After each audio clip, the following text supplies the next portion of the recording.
Hello, everybody. Thank you so much for attending this panel today. It's been a great VRIC so far, and I'm very excited to welcome Rick Rule and Maria Smirnova. We're going to discuss the precious metals sector in depth. So why don't we start, guys, with a quick introduction from each of you for those who might be unfamiliar, and Rick, we'll start with you.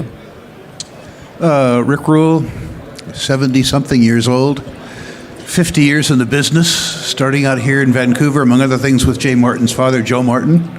Delighted to be here. A former colleague of Maria Smirnova. I tried to retire. I failed at that, but she's still at Sprott, so I'm delighted to be on a panel with her. For those of you who don't know her, very high quality, very hardworking, very sober analyst. Had to work with and for Peter Grosskopf, Rick Rule, and Eric Sprott, which I think says a lot for her courage and tenacity. Rick, this was supposed to be about you, not me. Okay, Maria Smirnova. I've been with Sprott Inc. now, but Sprott Asset Management really for about 20 years now, and I'm a portfolio manager, so I work on our active equity side, and I'm also the CIO, but that's a minor detail. Excellent. Well, let's dive into the current macro setup for gold and silver. I want to start with gold because we hear a lot about the main catalyst driving gold being central bank buying, retail participation in the East, obviously the debt and deficits. I'm wondering what both your thoughts are on what has driven the gold price to all-time highs in 2024, and maybe some things that people aren't paying attention to when it comes to the catalysts that maybe they should be. And Maria, I'll start with you. Well, obviously, gold has multiple drivers, but last year I think what we talked about a lot is the central bank buying. And you've heard this in other panels at this conference. Yesterday specifically, I heard that talked about. And then the other part would be demand from the East, so India, China specifically, but other emerging economies too. And, you know, the conclusion is these economies, these governments are trying to protect their balance sheets from fiat currency devaluation, just like as investors we are trying to do as well.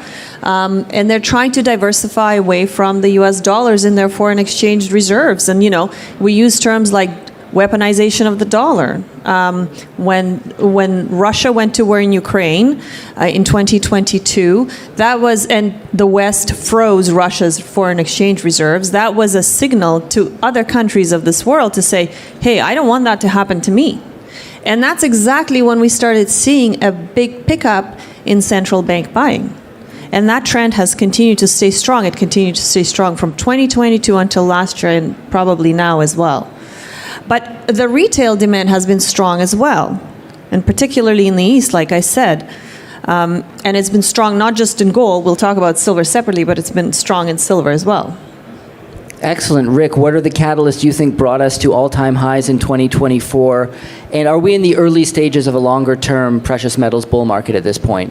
Well, I'm going to push back on all-time highs. All-time highs in nominal value. Yes. And the difference between nominal value and purchasing power is what gold's all about. When people talk about $2,700 in a nominal value, they're talking about a floating abstraction for the denominator. And that's not right. I think it's really important to recognize that.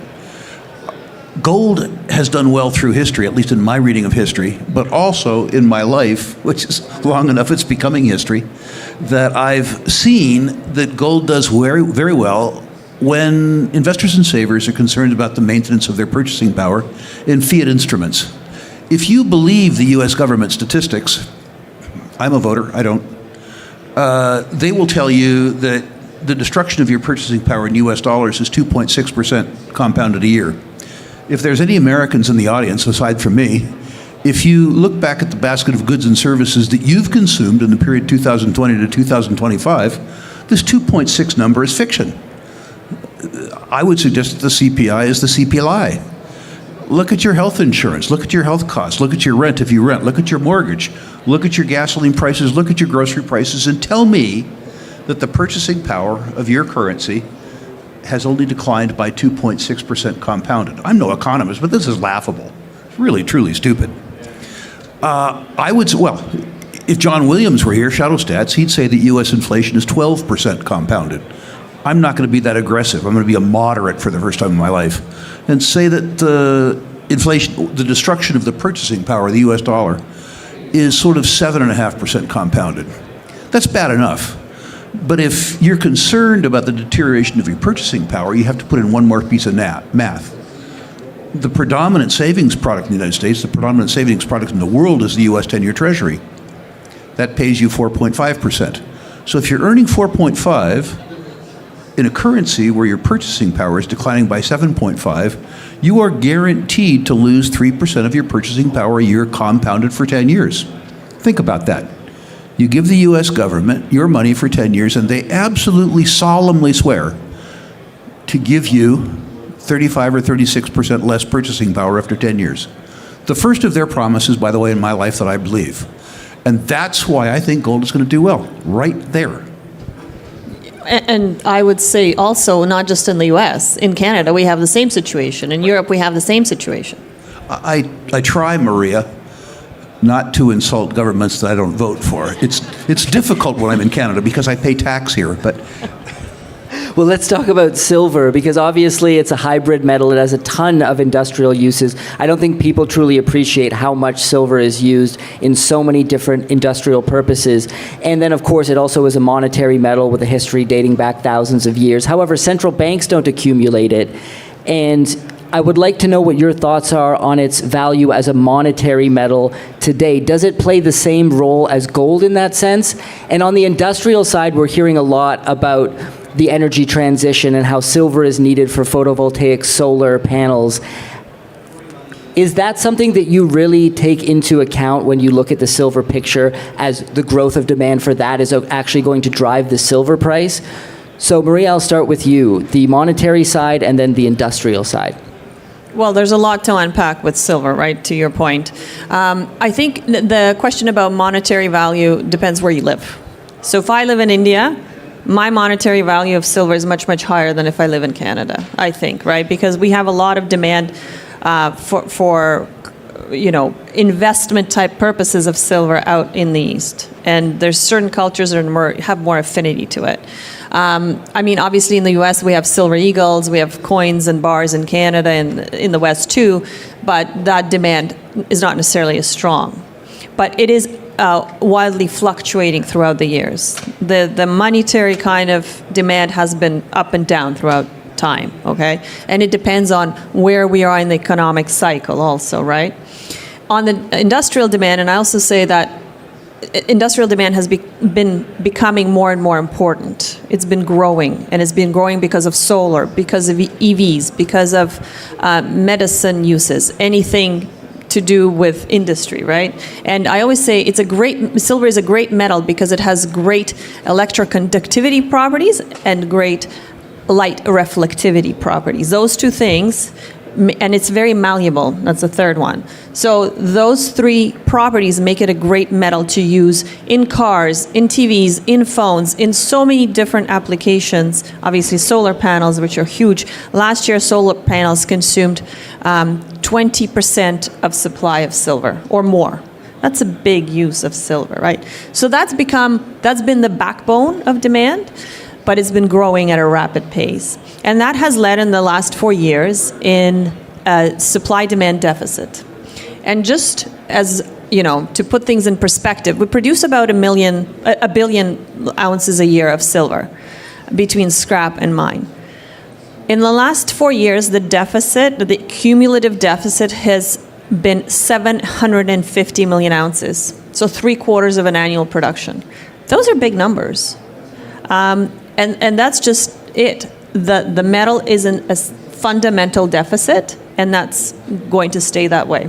And that's partly why I'm so bullish on the metal. Rick, your thoughts on the silver market at present? You're talking to a woman who used to be Eric Sprott's silver analyst. Still am. Yeah, I'm not going to get in that part of the discussion. She's forgotten more about silver than I'm ever going to know. This is what I can tell you, just from observation viewpoint. Precious metals bull markets are led by gold. The first buyer is a fear buyer. I get that one. At some point in time, when the narrative achieves enough currency with generalist investors that the generalist money comes in the precious metal space, leadership changes from gold to silver. I've been trying to figure out for 50 years why, and I don't know. So I'll just say I don't know. I don't know why, I just know that. And when that transition happens, silver moves much faster than gold. And the last asset class in the continuum is the silver stocks. There's a small enough market cap of the high quality stocks that 3 times in my career, when the generalist money comes in the space, the silo, the combined market capitalizations of the silver stocks, can't handle the money that comes in. Now, the Canadian Dealer Network fixes that after 3 or 4 years. They print more phony certificates than anybody could possibly buy. But at the beginning of that, I mean, you see moves like Silver Standard, 78 cents to 45 bucks. Pan American Silver, 50 cents to 45 bucks. When I was a kid, Coeur d'Alene, 10 cents to 65 bucks. It's truly spectacular. Ask her why, and just ask me to give you an old man's reflection on what. Fantastic. Well, I do want to talk about retail participation for both gold and silver. Maria, you touched on China and India being large drivers in terms of retail buying there, because those cultures have a much bigger affinity for gold and silver. They see it more as money, whereas here in the West, that doesn't seem to be common knowledge or the common opinion of your average investor. So I'm wondering, I spoke to Lee Gehring and Adam Rosenzweig recently, and they both said they saw signs that retail participation is starting to pick up in the West, and that they think this is the next big driver for gold is going to be gold's return to the West and more Western buyers coming into the market. So I wonder what your thoughts are there. What do you think it will take to bring more Western buyers into the market, retail investors, and are you seeing those same signs as well? So I guess I'm not as close to the coin market as they are, but if that is happening, I'm very encouraged by that. What would have to happen, I mean, in the past, what has happened to bring that demand spike, to Rick's point, is either a crisis or a market crash.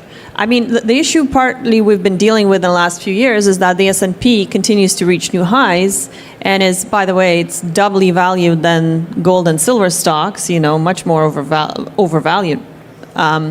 So I think investors have had cryptocurrency and the Max 7 and all these things that they can invest in, and kind of gold and silver have been left a little bit behind.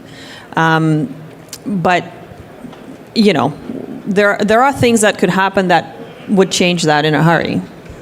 Well, let's also discuss that gap in valuation between gold and the gold miners, and also retail participation in the mining sector, which does not seem to be very high at the moment, particularly when you look at gold in nominal all-time high terms, and yet people have not piled into the gold stocks as was expected. People see the gold stocks as a levered play on the price of gold. Why aren't they doing that? That's a big question that's out there.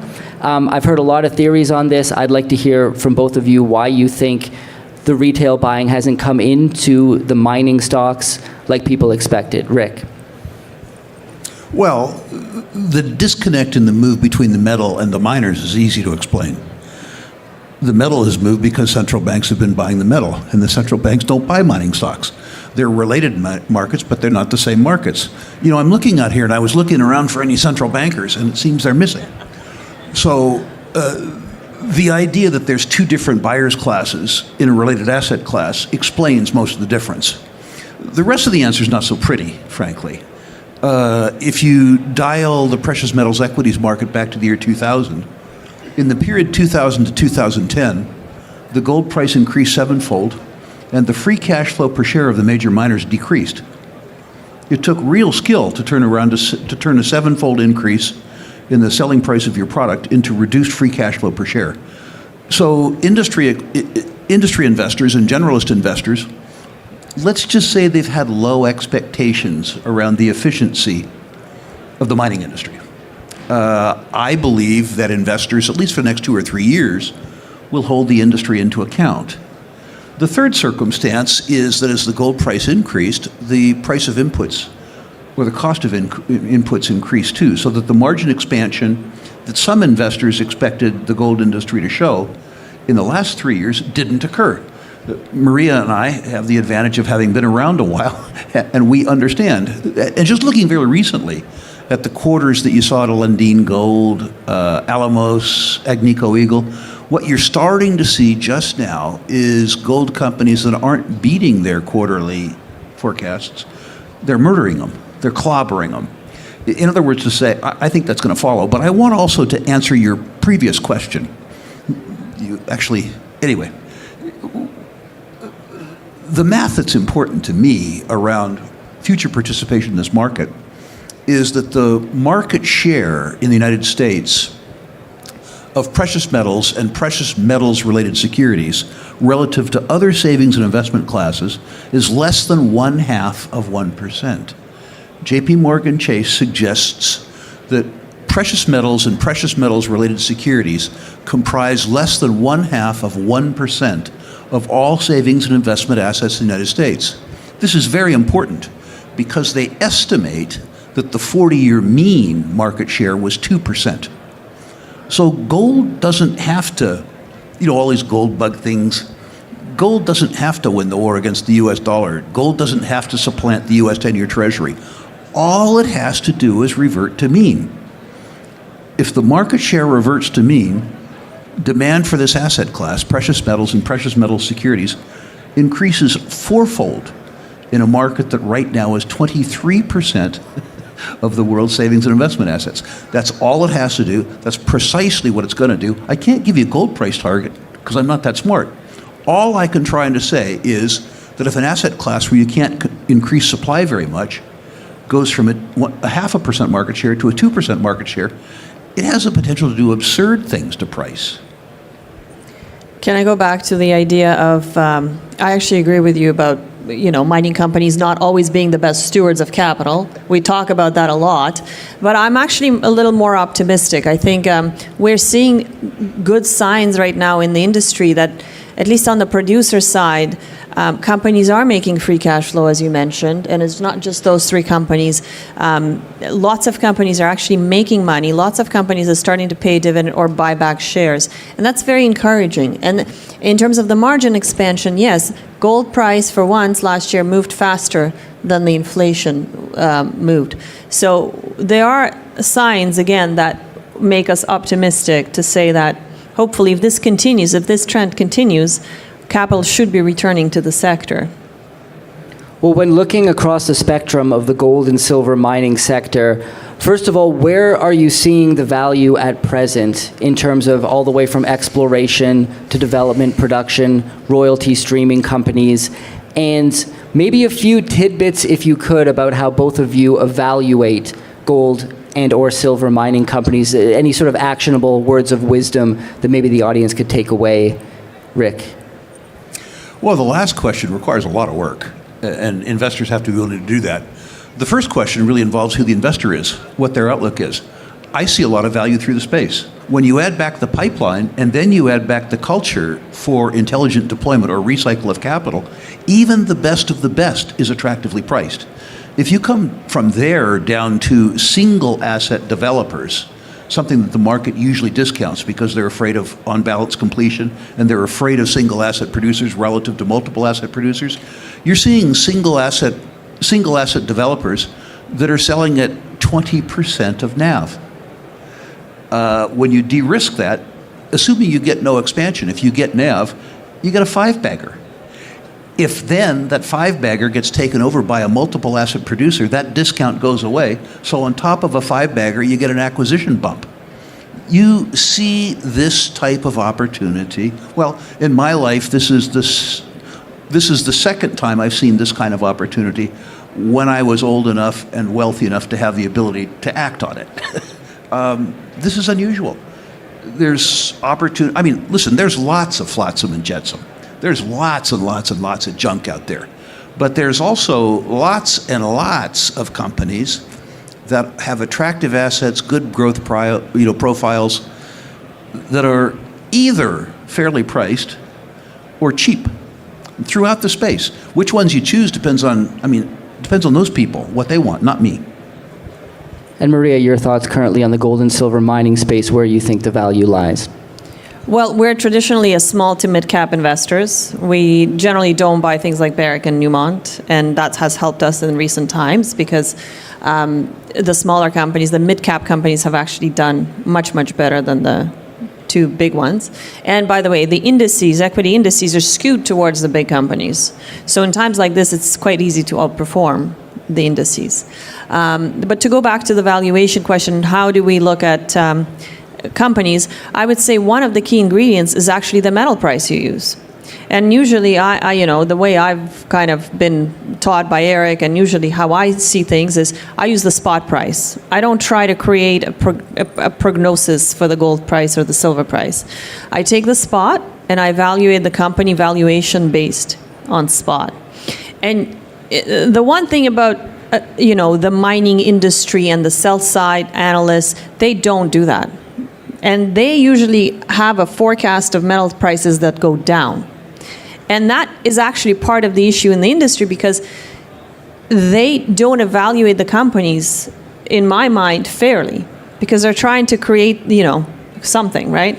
But if you actually use spot, that gives you a very good kind of across-the-board view of where different companies stand. And if you start using that approach, you become bullish quite quickly. But you have to believe. Because I believe in gold and silver. So if you believe in the metal, you can start believing in the equities as well, if that makes sense. Yes, absolutely. So let's end on getting some idea of your work and where people can find you if they'd like to hear more. Maria, tell us about the work you're doing with Sprott, and is there anywhere people can go online if they want to learn more about your work? So Sprott is a specialist in resources. We offer solutions for investors in physical, in ETFs, and in active equities. And Sprott.com is a wealth of knowledge. We publish regularly. We do articles. We do podcasts. We do webcasts. If you just go on our website, you will see all that we've done in terms of marketing. And we write about all kinds of things, not just gold and silver. We write about copper. We write about lithium, uranium. So I would really encourage people to check out our website. There's lots going on there. Fantastic. Well, thank you so much. This has been a fantastic conversation. A round of applause for Maria Smirnova and Rick Rule.